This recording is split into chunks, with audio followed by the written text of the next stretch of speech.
Les chrétiens ne devraient jamais participer activement à quoi que ce soit qui défie ouvertement Dieu.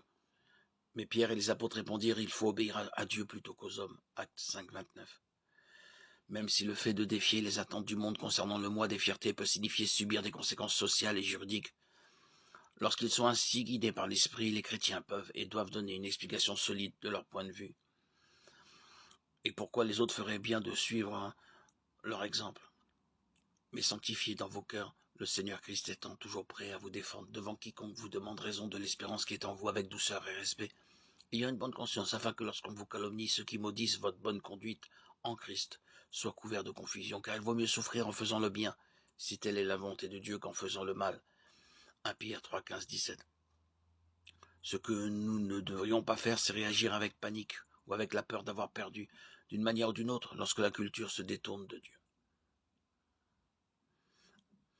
1 Pierre 3, 15, 17 résume bien cette perspective. Si vous êtes outragé à cause du nom de Christ, vous êtes heureux, car l'Esprit de gloire et de Dieu repose sur vous. Que nul de vous ne souffre comme meurtrier ou comme voleur ou comme malfaiteur ou comme indiscret. Si quelqu'un souffre comme chrétien, qu'il n'en ait pas honte, mais qu'il glorifie Dieu à cause de son nom. Car c'est le moment où le jugement va commencer par la maison de Dieu. Et s'il commence par nous, quel sera le sort de ceux qui n'obéissent pas à l'évangile de Dieu? Et si le juste se sauve avec peine, que deviendra l'impie et le pécheur? C'est pourquoi que ceux qui souffrent selon la volonté de Dieu confient leur âme au fidèle Créateur en faisant le bien.